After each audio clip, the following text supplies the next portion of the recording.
Kita sering banget ya kalau ngomongin kebaikan, ukurannya itu dari yang kelihatan. Sumbangan besar, bangunan megah, hal-hal yang wah gitu kan. Tapi pernah nggak sih kita mikir, gimana kalau nilai yang sesungguhnya itu justru tersembunyi di dalam? Nah, hari ini kita akan coba bedah sebuah monumen kuno. Bukan buat kagum sama batunya, tapi buat memahami batin yang membangunnya. Pertanyaannya kelihatannya sederhana ya, tapi jawabannya, mungkin bakal membawa kita ke tempat yang sama sekali nggak terduga. Karena ternyata kebaikan sejati itu nggak diukur dari apa yang kita lakukan, tapi dari niat yang mendorong kita melakukannya.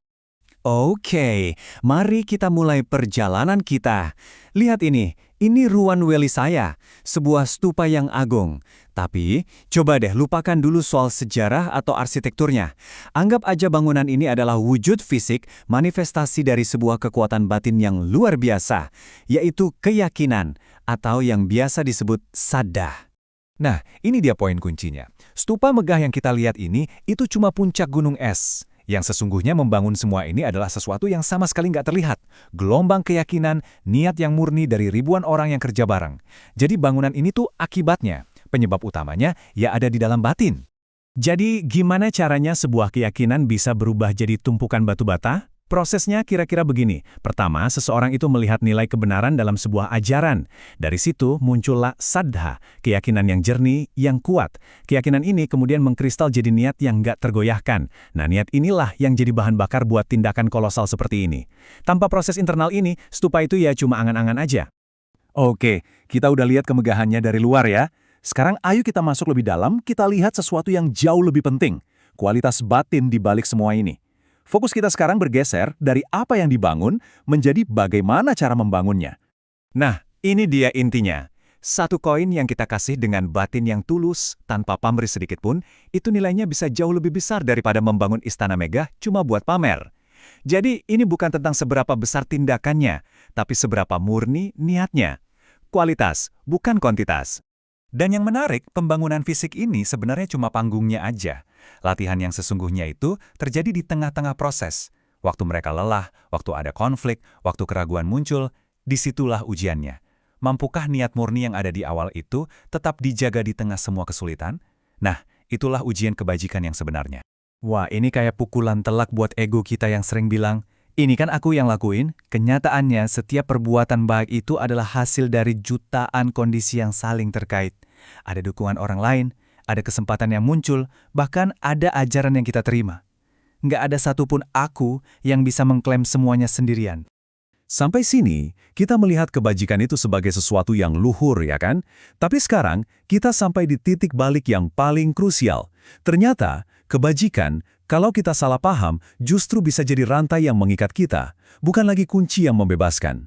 Coba perhatikan baik-baik bedanya. Dari luar kelihatannya sama persis, sama-sama berbuat baik. Tapi di dalam, arahnya berlawanan 180 derajat. Sadda yang murni itu tenang, jernih, dan melepaskan. Sementara kembarannya yang palsu, si keinginan halus ini, selalu gelisah. Dia pengen hasil, dia cari balasan, dia diam-diam mendamba pengakuan. Nah, inilah racun-racun halusnya. Mulai dari merasa lebih suci, lebih baik dari orang lain. Atau diam-diam ngebandingin, kebaikanku lebih besar dari dia. Atau yang paling umum, melekat pada citra diri sebagai orang baik. Semua ini tanpa sadar mengubah kebajikan yang seharusnya membebaskan, malah jadi penjara buat ego kita sendiri. Nah, ini dia. Satu kalimat yang merangkum semuanya. Kebajikan itu sendiri sebenarnya netral loh. Yang bikin dia jadi rantai adalah ego. Si aku yang nempel di sana yang mengklaim ini perbuatanku, ini jasaku. Begitu si aku ini masuk, kebebasan langsung keluar. Sesederhana itu. Oke, setelah kita paham konsepnya, pertanyaannya sekarang, gimana cara bawa ini ke kehidupan kita sehari-hari? Yuk, kita geser fokusnya. Dari sekedar cerita kuno menjadi sebuah cermin praktis untuk batin kita sendiri di sini dan sekarang. Jadi, jangan cuma kagum sama cerita ini. Pakai ini sebagai cermin. Setiap kita mau berbuat baik, coba tanya ke diri sendiri. Tunggu dulu, apa niatku sebenarnya? Apakah ada aku yang diam-diam lagi cari panggung di sini? Ini cara praktis buat melatihnya, ada 3 langkah. Pertama, sebelum bertindak, cek niatnya. Kedua, selama bertindak, amati batinmu. Ada rasa bangga nggak? Ada rasa tegang? Dan ketiga, ini yang paling penting. Setelah selesai, perhatikan apa yang tersisa di batin. Apakah rasa damai atau jangan-jangan harapan? Pertanyaan ini langsung menusuk ke jantung latihan kita.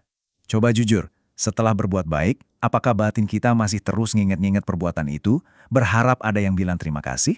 Atau perbuatan itu selesai begitu saja, dan yang tertinggal cuma jejak kedamaian yang ringan tanpa beban sama sekali? Disinilah kualitas batin kita benar-benar terungkap. Sekarang kita masuk ke bagian yang paling dalam dan mungkin paling menantang. Ternyata tujuan akhirnya itu bukan cuma melakukan kebaikan, tapi melepaskan kelekatan kita bahkan pada kebaikan kita sendiri. Eits, tunggu dulu. Melepas kebajikan ini bukan berarti kita jadi malas berbuat baik ya. Bukan sama sekali. Justru sebaliknya, tindakan baik itu akan terus mengalir, mungkin malah lebih alami. Yang dilepaskan itu klaim kepemilikannya. Ego yang selalu bilang, ini jasaku, ini perbuatanku, itu yang perlahan-lahan kita biarkan memudar. Latihan kita pun jadi berevolusi. Kalau di awal kita memberi karena punya keyakinan, pada akhirnya kita memberi untuk memahami. Tindakan baik itu sendiri berubah, bukan lagi jadi tujuan, tapi jadi alat. Alat untuk melihat cara kerja batin kita dengan lebih jernih lagi. Dan kita akhiri pembahasan kita dengan pertanyaan reflektif ini. Setiap perbuatan baik yang kita lakukan, itu ibarat meletakkan satu batu bata. Pertanyaannya adalah, batu bata itu kita pakai untuk membangun apa? Apakah kita sedang membangun sebuah monumen yang megah untuk sang aku, untuk ego kita?